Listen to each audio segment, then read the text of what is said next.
రంగారెడ్డి జిల్లా మన్సూరాబాద్ డివిజన్ ఎల్బీనగర్ మున్సిపాలిటీలో ఉన్న వారికి డబుల్ బెడ్రూమ్లు ఇవ్వాలని గిరిజన అభివృద్ధికి సేవా సంస్థ అధ్యక్షుడు వనం గంగయ్య రంగారెడ్డితో పాటు కండల వెంకటేశ్వర్లు మరియు పలువురు గిరిజన ప్రతినిధులు ఎల్బీనగర్ నియోజకవర్గం కాంగ్రెస్ పార్టీ ఇన్ఛార్జ్ మరియు టీపీసీసీ ప్రచార కమిటీ చైర్మన్ మరియు ఏఐసీసీ అధికార ప్రతినిధి మోదీ గౌడ్కు విజ్ఞప్తి చేశారు.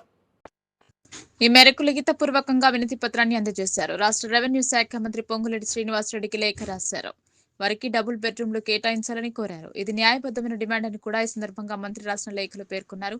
సర్వే నెంబర్ 4 మరియు 5కు సంబంధించి కూడా మధు గౌడ్ ప్రస్తావించడం జరిగింది. వాస్తవానికి ఈ సందర్భంగా పెద్ద ఎత్తున గిరిజనులు, ఎరుకలు, బీసీలు, ఎస్సీలు, ఎస్టీలు మధు గౌడ్ వద్దకు వచ్చి పెద్ద ఎత్తున తమకు న్యాయం చేయాలని కోరడం జరిగింది.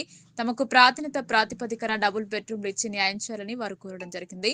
సరూర్ నగర్ మండలం మన్సూరాబాద్ సర్వే నంబర్ 4 మరియు 5లో గల ప్రభుత్వ స్థలంలో గత 18 సంవత్సరాల నుంచి గుడిసెలు వేసుకుని ఉన్నామని పేర్కొన్నారు.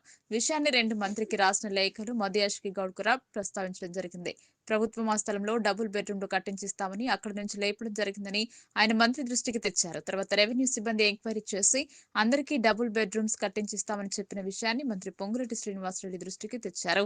మన్సూరాబాద్ లో నివసిస్తూ ఇంటికి అద్దె కట్టలేని కడుబీత స్థితిలో ఉన్నారని, అదే ప్రాంతంలో ఆధార్ కార్డులు, ఓటర్ కార్డులు మరియు రేషన్ కార్డులు పొంది ఉన్నారని ఆయన గుర్తు చేశారు.